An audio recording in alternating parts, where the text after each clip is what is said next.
ബാറക്കുമോർ പിതാവിനും പുത്രനും പരിശുദ്ധ റൂഹായിക്ക് സ്തുതി ആദ്യം മുതൽ നമ്മുടെ മേൽ തൻ്റെ കരുണയും അനുനന്ദിക്കുണ്ടായിരിക്കുമാറാകട്ടെ. Amen. Praise the Lord. Hallelujah. ദൈവ തിരുനാമത്തിന് മഹത്വം ഉണ്ടായിരിക്കട്ടെ. ദൈവത്തിൻ്റെ വലിയ കൃപയാൽ വീണ്ടും ദൈവവചനത്തിൻ്റെ കീഴിലായിരിക്കാൻ സ്വർഗത്തിൽ ദൈവം ഒരുക്കിയ ഈ നല്ല അവസരത്തിനായി ദൈവത്തെ മഹത്വപ്പെടുത്താം. ഇന്ന് ലോകം മുഴുവൻ സഹനത്തിൻ്റെ കഷ്ടതയുടെ മധ്യത്തിലൂടെ കടന്നു പോകുമ്പോൾ എന്തുകൊണ്ടാണ് ദൈവം ഈ സഹനം അനുവദിച്ചത്? വ്യക്തിപരമായി, കുടുംബമായി, ദേശമായി, ലോകം മുഴുവൻ അനേകം പേര് രോഗവും കഷ്ടതയും ദാരിദ്ര്യവും ദുഃഖവും അനുഭവിക്കുമ്പോൾ, നാളെ എന്ത് എന്നോർത്ത് ആകുലപ്പെടുമ്പോൾ ദൈവം ഈ സഹനം എന്തുകൊണ്ട് അനുവദിച്ചു എന്ന് നാം നമ്മോട് തന്നെ ചോദിക്കുമ്പോൾ ദൈവം ചില ഉത്തരങ്ങൾ നൽകുകയാണ്. എന്തുകൊണ്ടാണ് ദൈവം സഹനങ്ങൾ, കഷ്ടതകൾ അനുവദിക്കുമെന്ന് ചോദിച്ചാൽ അത് ദൈവത്തെ വ്യക്തിപരമായി രുചിച്ചറിയുവാൻ, ദൈവത്തെ കണ്ണുകൊണ്ട് കാണുവാൻ ദൈവം ഒരുക്കുന്ന ഒരവസരമായിട്ടാണ് ദൈവത്തിൻ്റെ വചനം ഈ സഹനത്തെക്കുറിച്ച് വെളിപ്പെടുത്തുന്നത്. കർത്താവിൻ്റെ വചനം പരിശോധിക്കുമ്പോൾ യെശയ്യാപ്രവാചകന്റെ പുസ്തകം 30-ാം അധ്യായം അതിൻ്റെ 20-ാം വാക്യത്തിൽ കർത്താവിൻ്റെ വചനങ്ങൾ പറയുന്നു, കർത്താവ് നിങ്ങൾക്ക് കഷ്ടത്തിൻ്റെ അപ്പവും ഞെരുക്കത്തിൻ്റെ വെള്ളവും മാത്രം തന്നാലും ഇനി നിൻ്റെ ഉപദേഷ്ടാവ് മറഞ്ഞിരിക്കുകയില്ല, നിൻ്റെ കണ്ണ് നിൻ്റെ ഉപദേഷ്ടാവിനെ കണ്ടുകൊണ്ടിരിക്കും. ഒരു മനുഷ്യൻ ദൈവത്തെ കണ്ടെത്താൻ, ദൈവത്തെ കണ്ണുകൊണ്ട് കാണുവാൻ ദൈവം നൽകുന്നൊരവസരമാണ് ജീവിതത്തിൽ സഹനങ്ങൾ, കഷ്ടതകൾ. ഇവിടെ വചനം വ്യക്തമായിട്ട് വെളിപ്പെടുത്തുകയാണ്, കർത്താവ് നിങ്ങൾക്ക് കഷ്ടതയുടെ അപ്പം ഞെരുക്കത്തിൻ്റെ വെള്ളം മാത്രം തന്നാൽ. അപ്പോൾ ദൈവം അനുവദിക്കാതെ നമ്മുടെ ജീവിതത്തിൽ ഒരിക്കലും കഷ്ടത, സഹനം, ഞെരുക്കമുണ്ടാകില്ല. അപ്പോൾ ദൈവമാണ് ഒരു സഹനം അനുവദിച്ചതെങ്കിൽ, ദൈവമാണ് നമുക്കൊരു കഷ്ടത അനുവദിച്ചതെങ്കിൽ അതിന് ദൈവത്തിന് പ്രത്യേക ഒരു പദ്ധതിയുണ്ട്. എന്താണ് ദൈവത്തിൻ്റെ പദ്ധതി? വചനം പറയുന്നു, നിൻ്റെ കണ്ണ് നിൻ്റെ ഉപദേഷ്ടാവിനെ കണ്ടുകൊണ്ടിരിക്കും. ദൈവത്തെ സദാ കണ്ടുകൊണ്ടിരിക്കാൻ ദൈവം ഒരുക്കുന്നൊരവസരമാണ് നമ്മുടെ ജീവിതത്തിലെ സഹനങ്ങൾ, കഷ്ടതകൾ. അത് പല രീതിയിലുള്ള കഷ്ടതകളായിരിക്കാം.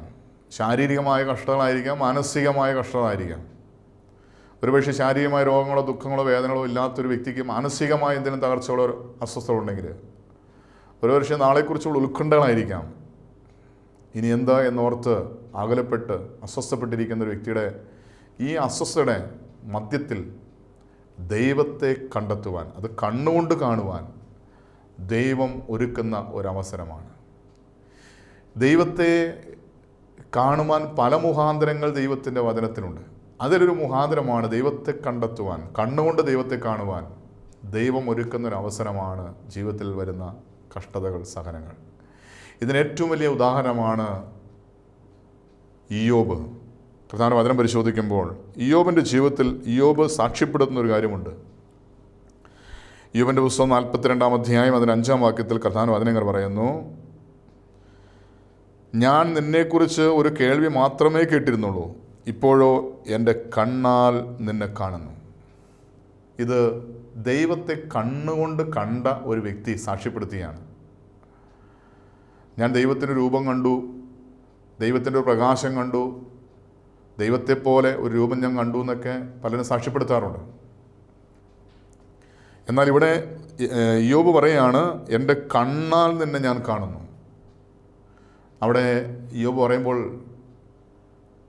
വ്യക്തമായിട്ട് പറയുകയാണ്, ഇത്രയും നാൾ ഇതുവരെ ഞാൻ നിന്നെക്കുറിച്ച് ഒരു കേൾവി മാത്രമേ കേട്ടിരുന്നുള്ളൂ. ദൈവത്തെക്കുറിച്ച് കേട്ടിരുന്നു. ദൈവം സർവശക്തനാണ്, ബലവാനാണ്, പരിശുദ്ധനാണ്. ദൈവം മരണമില്ലാത്തവനാണ്. ദൈവം സകലത്തിൻ്റെ ഉടയവനാണ്, സൃഷ്ടാവാണ്, അമ്മയുടെ ഉദരത്തിൽ സൃഷ്ടിച്ചവനാണ്, മെനഞ്ഞുണ്ടാക്കിയവനാണ്. ഇങ്ങനെ ദൈവത്തെക്കുറിച്ച് ഒത്തിരി കേട്ടിട്ടുണ്ട്. എന്നാൽ ദൈവത്തെ കണ്ണുകൊണ്ട് കണ്ടത് ഞാൻ ഇപ്പോഴാണ്. ഇയ്യോബ് എപ്പോഴാണ് ദൈവത്തെ കണ്ണുകൊണ്ട് കണ്ടത്? തൻ്റെ ജീവിതത്തിൽ സഹനങ്ങളുടെ മധ്യത്തിലാണ്.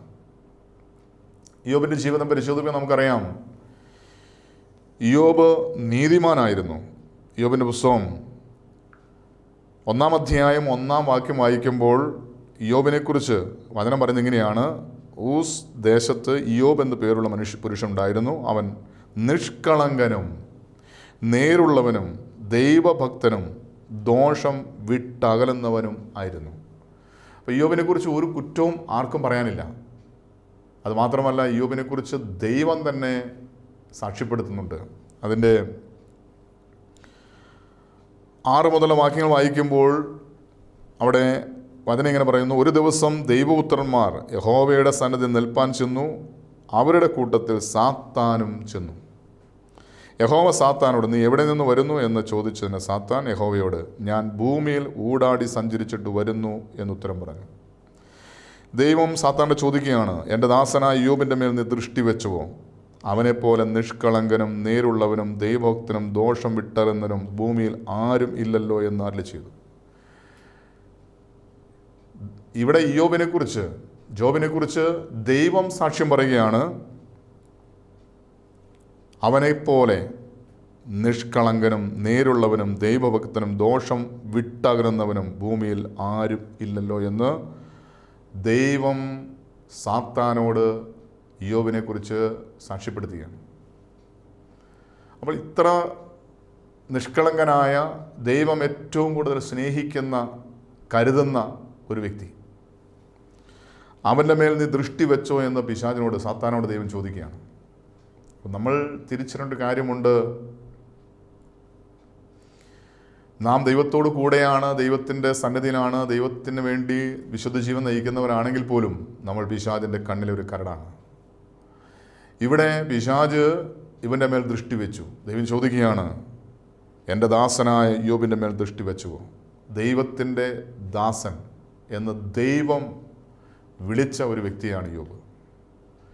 ഇത്രമാത്രം ഇയ്യോബ് ദൈവവുമായിട്ടൊരു വ്യക്തിപരമായൊരു ബന്ധമുണ്ടായിരുന്നു. അവിടെ അടുത്ത വാക്യത്തിൽ പറയാണ്, സാത്താൻ യഹോവയോട്, വെറുതെയോ ഇയ്യോബ് ദൈവഭക്തനായിരിക്കുന്നത്? നീ അവനും അവൻ്റെ വീടിനും അവനുള്ള സകലത്തിനും ചുറ്റും വേലി കെട്ടിയിട്ടില്ലയോ? നീ അവൻ്റെ പ്രവൃത്തിയെ അനുഗ്രഹിച്ചിരിക്കുന്നു. അവൻ്റെ മൃഗസമ്പത്ത് ദേശത്ത് പെരുകിയിരിക്കുന്നു. അപ്പോൾ ഇവിടെ സാത്താൻ ഒരു കാര്യം വെളിപ്പെടുത്തുകയാണ്. എന്തുകൊണ്ടാണ് ഇയ്യോബ് ദൈവഭക്തനായി മാറിയത്? ഇവിടെ സാത്താൻ പറയുകയാണ്, നീ അവനും അവൻ്റെ വീടിനും അവനുള്ള സകലത്തിനും ചുറ്റും വേലി കെട്ടി സംരക്ഷിച്ചിരിക്കുക. അപ്പോൾ നാം തിരിച്ചൊരു കാര്യമുണ്ട്. ദൈവത്തിൻ്റെ ദാസനായ, ദൈവത്തിൻ്റെ ഭക്തനായ ഒരു മനുഷ്യന് ചുറ്റും ദൈവം അവനുള്ള സകലത്തിന് ചുറ്റും വേലി കെട്ടി സംരക്ഷിക്കും. അപ്പോൾ ദൈവത്തിൻ്റെ സംരക്ഷണത്തിൻ്റെ ഉള്ളിലാണ് ഇയ്യോബ് ജീവിക്കുന്നത്. അതുമാത്രമല്ല, നീ അവൻ്റെ പ്രവൃത്തിയെ അനുഗ്രഹിച്ചിരിക്കുന്നു. അവൻ എന്ത് പ്രവൃത്തി ചെയ്താലും അതിൻ്റെ മേലൊരു അനുഗ്രഹമുണ്ട്. അതുമാത്രമല്ല, അവൻ്റെ മൃഗസമ്പത്ത് ദേശത്ത് പെരുകിയിരിക്കുന്നു. ഇതിനെല്ലാം കാരണം അവനൊരു ദൈവഭക്തനാണ് എന്നൊരൊറ്റ കാരണമാണ്. എന്നാൽ സാത്താനോട് പറയുകയാണ്, തൃക്കൈ നീട്ടി അവനുള്ളതൊക്കെയും ഒന്ന് തൊടുക, അവൻ നിന്നെ മുഖത്ത് നോക്കി ത്യജിച്ചു പറയുമെന്ന് ഉത്തരം പറഞ്ഞു. ഇത് സാധാരണ ഒരു മനുഷ്യൻ്റെ ജീവിതത്തിൽ സംഭവിക്കുന്ന കാര്യമാണ്. ജീവിതത്തിൽ എല്ലാ ആർഭാടങ്ങളും, എല്ലാ അധികാരങ്ങളും, എല്ലാ ജീവിത ആസ്വാദനങ്ങളിലൂടെ ജീവിക്കുന്നൊരു വ്യക്തി എല്ലാം നഷ്ടപ്പെടുന്നൊരു നിമിഷം ആ വ്യക്തി ചോദിക്കുന്നൊരു ചോദ്യമുണ്ട്, ദൈവമേ, നീ എന്നോട് ഇങ്ങനെ ചെയ്തു? ജീവിതത്തിൽ നഷ്ടങ്ങൾ ഒരു മനുഷ്യന് സഹിക്കാൻ കഴിയില്ല.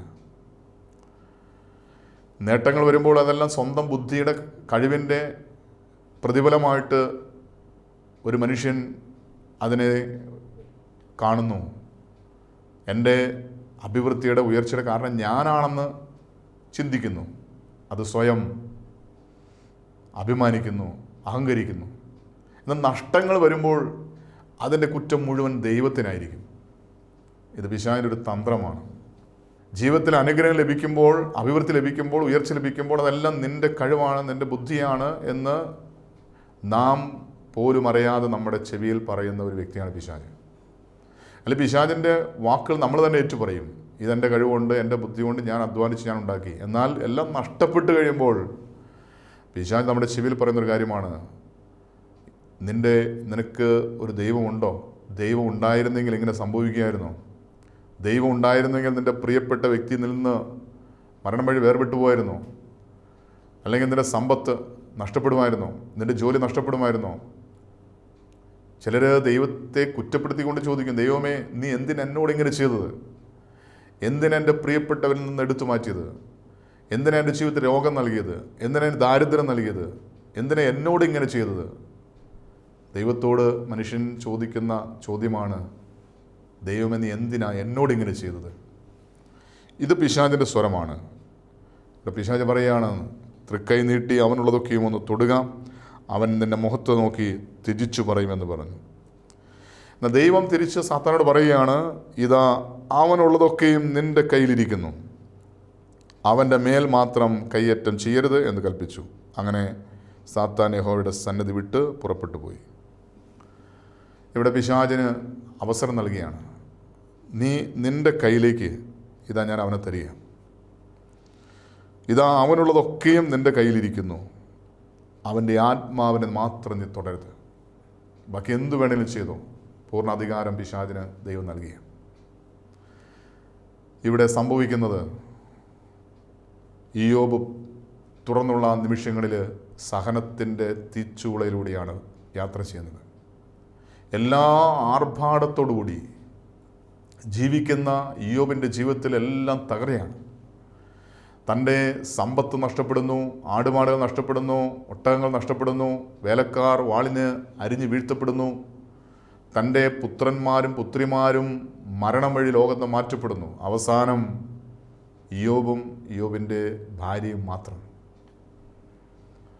ഇത്രയെല്ലാം സംഭവിക്കുമ്പോൾ ഇയ്യോബ് കമിഴ്ന്നു വീണ്, എൻ്റെ 20-ാമത്തെ വാക്യത്തിൽ ഇങ്ങനെ പറയുന്നത്, അപ്പോൾ ഇയ്യോബ് എഴുന്നേറ്റ് വസ്ത്രം കീറി തല ചെരിച്ച് സാഷ്ടാംഗം വീണ് ദൈവത്തെ നമസ്കരിച്ചും കൊണ്ട് പറയുകയാണ്, നഗ്നനായി ഞാൻ എൻ്റെ അമ്മയുടെ ഗർഭത്തിൽ നിന്ന് പുറപ്പെട്ടു വന്നു, നഗ്നനായി തന്നെ മടങ്ങിപ്പോകും. യഹോവ തന്നു, യഹോവ എടുത്തു, യഹോവയുടെ നാമം വാഴ്ത്തപ്പെടുമാറാകട്ടെ. തൻ്റെ ജീവിതത്തിൽ സഹനത്തിൻ്റെ തീച്ചൂളിൽ നിന്നുകൊണ്ട് ഇയ്യോബ് ദൈവത്തെ ആരാധിക്കുകയാണ്. ഇങ്ങനെ പറയാൻ ഇയ്യോബിന് സാധിച്ചത് ഇയ്യോബ് ഒരു ദൈവഭക്തനായതുകൊണ്ടാണ്, ദൈവത്തിൻ്റെ ദാസനായതുകൊണ്ടാണ്. ദൈവം തന്നതല്ലാതെ എൻ്റെ ജീവിതത്തിൽ ഒന്നുമില്ല എന്നുള്ള വ്യക്തമായ ബോധ്യമുള്ളതുകൊണ്ടാണ്. ഈ ഒരു അവസ്ഥ നമ്മുടെ വ്യക്തിപരമായ ജീവിതത്തിൽ വന്നാൽ നമ്മുടെ മനോഭാവം എന്തായിരിക്കും? ഇയ്യോബിൻ്റെ സ്ഥാനത്ത് ഞാനാണ് എന്ന് സ്വയം ഒന്ന് ചിന്തിച്ചാൽ, ഇത്രയും വർഷങ്ങളായി അധ്വാനിച്ചുണ്ടാക്കിയതെല്ലാം നഷ്ടപ്പെട്ടു, തൻ്റെ സമ്പത്ത് മുഴുവൻ നഷ്ടപ്പെട്ടു. ഈ മണൽ കൂനയിൽ നിൽക്കുമ്പോൾ വലിയൊരു തിരമാല അടിച്ച് കയറി വരുമ്പോൾ നിൽക്കുന്ന സ്ഥലത്ത് മണ്ണ് ഒലിച്ചു പോകുന്ന പോലെ തൻ്റെ എല്ലാമായ സമ്പത്ത് നഷ്ടപ്പെട്ടു, ആടുമാടുകൾ നഷ്ടപ്പെട്ടു, ഒട്ടകങ്ങൾ നഷ്ടപ്പെട്ടു, വേലക്കാർ വാളിനിരയായി. അവസാനം തൻ്റെ മക്കൾ, നമ്മുടെ പുത്രന്മാരും പുത്രിമാരും എല്ലാം മരണം വഴി ലോകത്ത് മാറ്റപ്പെട്ടു. ഈ ഒരു അവസ്ഥ ഒരു മനുഷ്യൻ്റെ ജീവിതത്തിൽ വരുമ്പോൾ ഒരു സാധാരണ മനുഷ്യൻ ചിന്തിക്കുന്നത്, എന്തുകൊണ്ട് ഇങ്ങനെ സംഭവിച്ചു? എന്തുകൊണ്ട് ദൈവം എന്നോട് ഇങ്ങനെ ചെയ്തു? എന്നാൽ ഒരു ദൈവഭക്തനായ ദൈവദാസനായ ഇയ്യോബ് പറയാണ്, യഹോവ തന്നു, യഹോവ എടുത്തു, യഹോവയുടെ നാമം വാഴ്ത്തപ്പെടുമാറാകട്ടെ. സഹനത്തിൻ്റെ തീച്ചൂളയിൽ ദൈവത്തെ ആരാധിക്കുന്ന ഒരു മനോഭാവമാണ് ഇയ്യോബിൻ്റെ ജീവിതത്തിൽ നാം കാണുന്നത്. നമ്മുടെ ജീവിതത്തിൽ എന്തെങ്കിലും നഷ്ടങ്ങൾ വരുമ്പോൾ പിന്നെ ദൈവത്തെ വേണ്ട, ദൈവത്തെ മറക്കുക, ദൈവത്തെ ഉപേക്ഷിക്കുക. ജീവിതത്തിൽ എല്ലാം നഷ്ടപ്പെടുന്ന ഒരവസ്ഥയിൽ പിന്നെ ദൈവവുമായിട്ടൊരു വ്യക്തിപരമായ ബന്ധം വേണ്ട. ഒരിക്കൽ ഒരു ഭവനത്തിൽ പ്രാർത്ഥിക്കാനായിട്ട് ഒരു അമ്മച്ചി നിർബന്ധിച്ചു കൊണ്ടുപോയി. അമ്മച്ചിയുടെ മകളുടെ ഭർത്താവ് മരിച്ചിട്ട് ഏതാനും ദിവസമേ ആയിട്ടുള്ളൂ. ആ മകൾ എന്നോട് സംസാരിക്കാൻ തയ്യാറായില്ല. അതിൻ്റെ കാരണം, ആ സഹോദരി ചോദ്യം ഇതാണ്, സ്നേഹിച്ച് കൊതി തീരും മുമ്പ് എൻ്റെ ജീവിത പങ്കാളി എന്തിനാ ദൈവം എന്നിൽ നിന്ന് തട്ടിപ്പറിച്ചുകൊണ്ട് പോയത്? ഇത് ചോദ്യത്തിന് മുന്നിൽ ഒന്നും ഉത്തരം പറയാനില്ല. തൻ്റെ ജീവിതത്തിൽ എല്ലാമായി കണ്ട തൻ്റെ ജീവിത പങ്കാളി നഷ്ടപ്പെട്ടപ്പോൾ സഹിക്കാൻ കഴിയാത്ത വേദന, ദൈവത്തിൻ്റെ മേൽ കുറ്റം ആരോപിക്കുക. ദൈവം എന്തിനെന്നോട് ഇങ്ങനെ ചെയ്തു? ഒരുപക്ഷെ ജീവിതത്തിൽ സമ്പാദിച്ചതെല്ലാം നഷ്ടപ്പെട്ടു കഴിയുമ്പോൾ, നമ്മുടെ ജീവിതത്തിൽ നാം ഉണ്ടാക്കിയ സൽപ്പേര് നഷ്ടപ്പെടുമ്പോൾ, ചെയ്യാത്ത തെറ്റിന് കുറ്റപ്പെടുത്തുമ്പോൾ, ചെയ്യാത്ത തെറ്റുകൾ കുറ്റങ്ങൾ ആരോപിച്ച് സമൂഹത്തിൽ അഭിമാനം നഷ്ടപ്പെടുമ്പോൾ ഉണ്ടാകുന്ന വേദന, അത് ശാരീരികമായ മാനസികമായ വേദനകൾ ഒരു മനുഷ്യന് സഹിക്കാൻ കഴിയില്ല. ഈ സമയത്ത് നാം ഏറ്റവും കൂടുതൽ കുറ്റപ്പെടുന്ന വ്യക്തിയാണ് ദൈവം. എന്തിന് ദൈവം ഇത് അനുവദിച്ചു? എന്തിന് ദൈവം ഇത് അനുവദിച്ചു? ഇവിടെ നിന്റെ ദൈവത്തെ വ്യക്തിപരമായി കണ്ടെത്തുവാൻ ദൈവം ഒരുക്കുന്നൊരവസരമാണ് ഈ സഹനമെന്ന് ഇയ്യോബ് തൻ്റെ അനുഭവത്തിലൂടെ സാക്ഷ്യപ്പെടുത്തുക.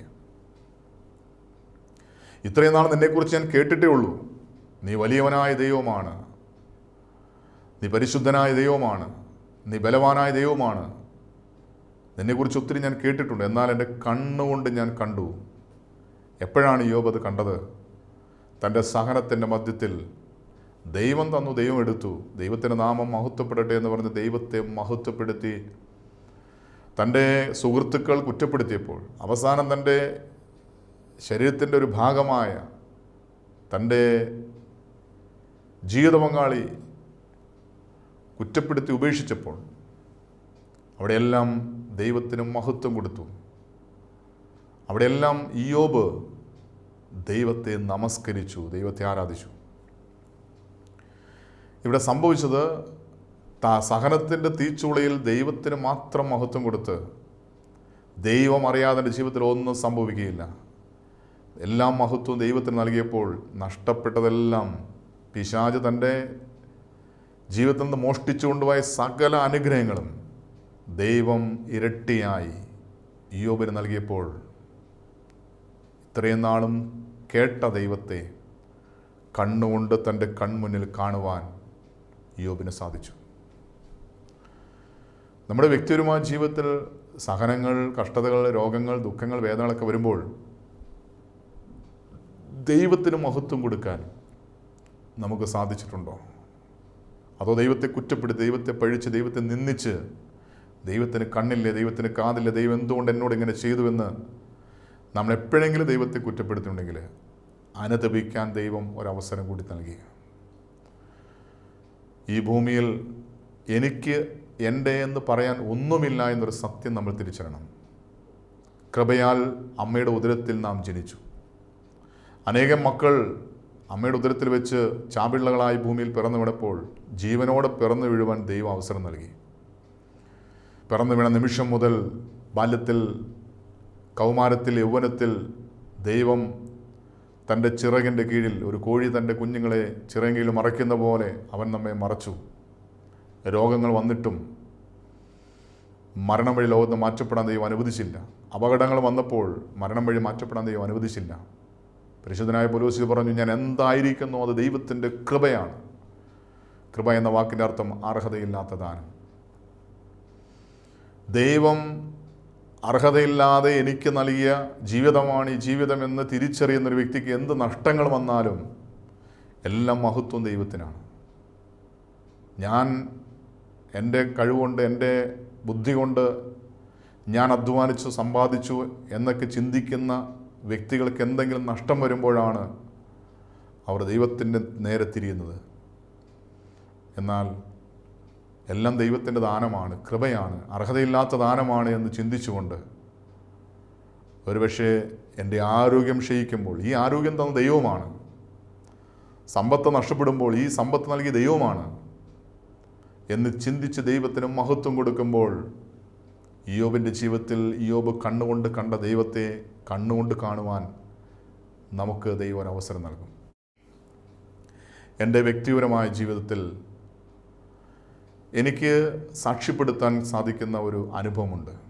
എൻ്റെ യൗവനപ്രായത്തിൽ ഞാൻ ഹയർ സ്റ്റഡീസിന് പഠിക്കുന്ന സമയത്ത് എൻ്റെ 2 കൈപ്പത്തിയും 2 കാൽപാദവും അലർജി രോഗം വന്ന് അത് വിരൂപമായി, വികൃതമായി, കണ്ടാൽ ഒരു കുഷ്ഠരോഗിയുടെ കൈ പോലെ കാല് പോലെ വിരൂപമായി. ഞാൻ പഠിക്കുന്ന കാലമായതുകൊണ്ട് എൻ്റെ കൂടെ പഠിക്കുന്ന കൂട്ടുകാർ പലരും എന്നെ കളിയാക്കി, കുറ്റപ്പെടുത്തി, എന്നെ അവരുടെ മുറിയിൽ നിന്ന് പുറത്താക്കി.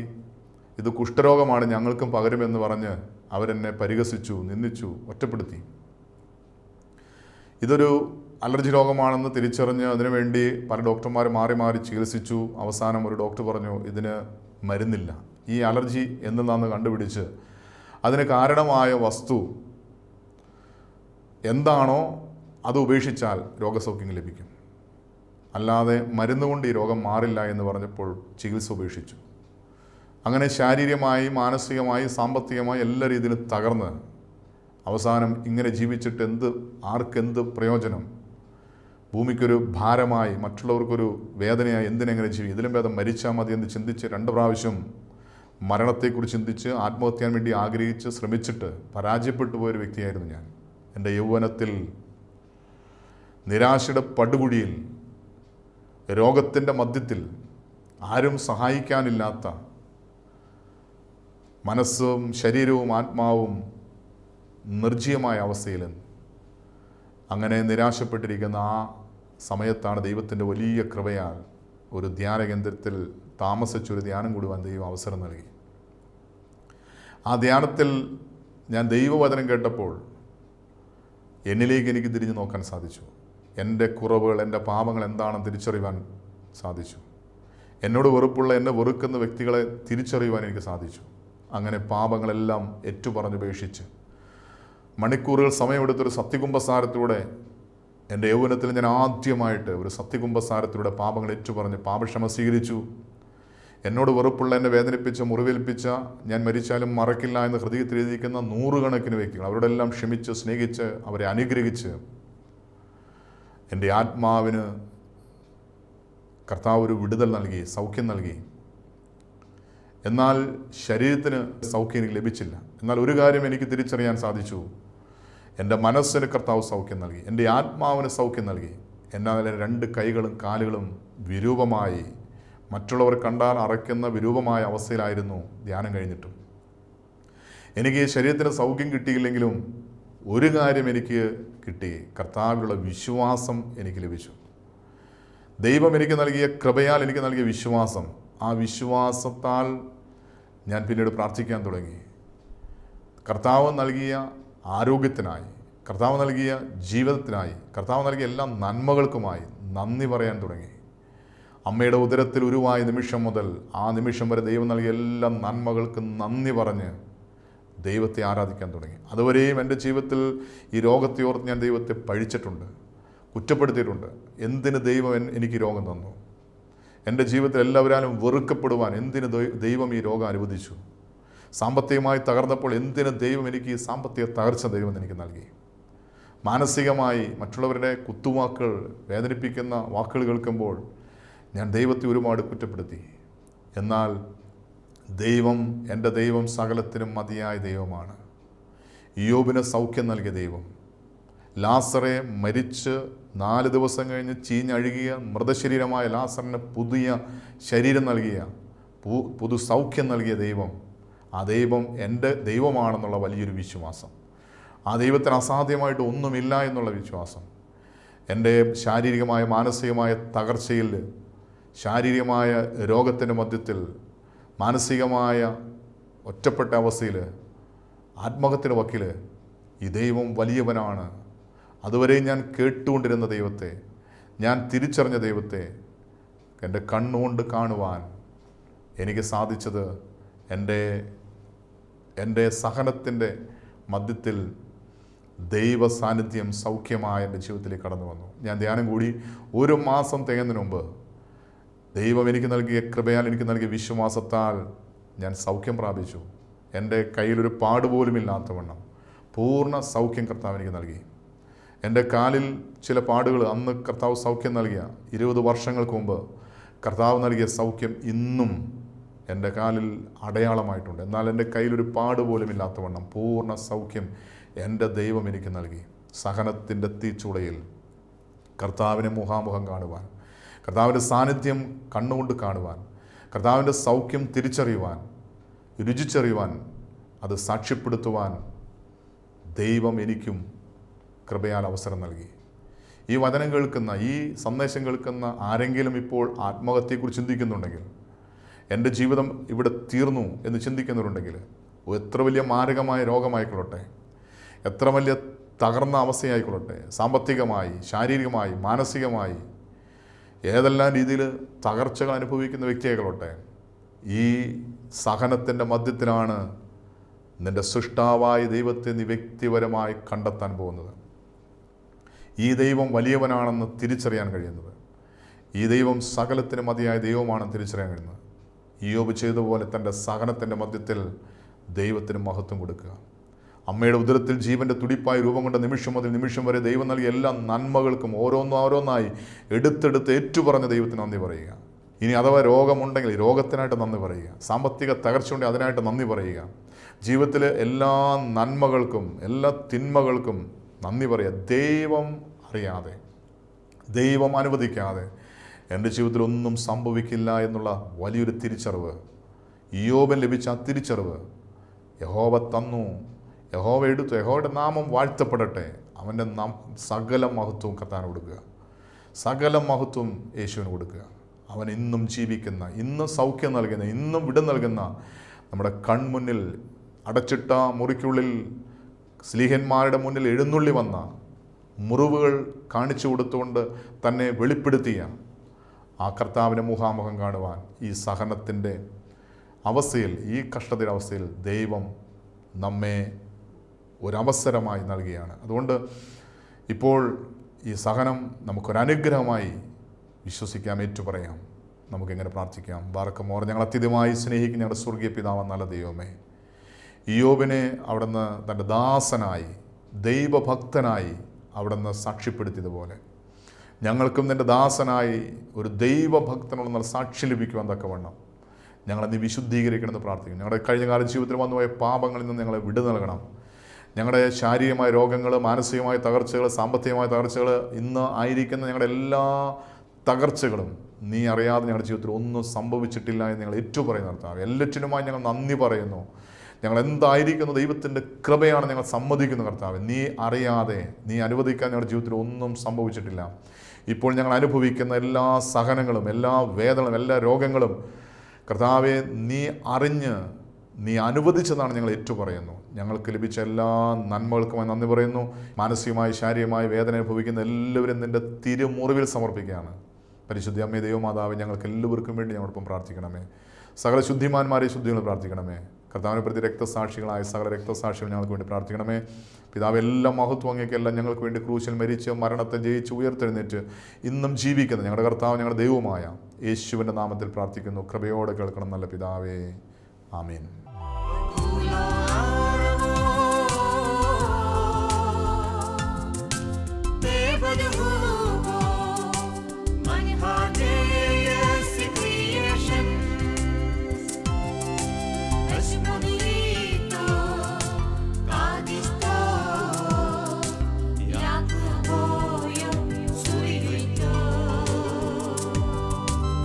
Everybody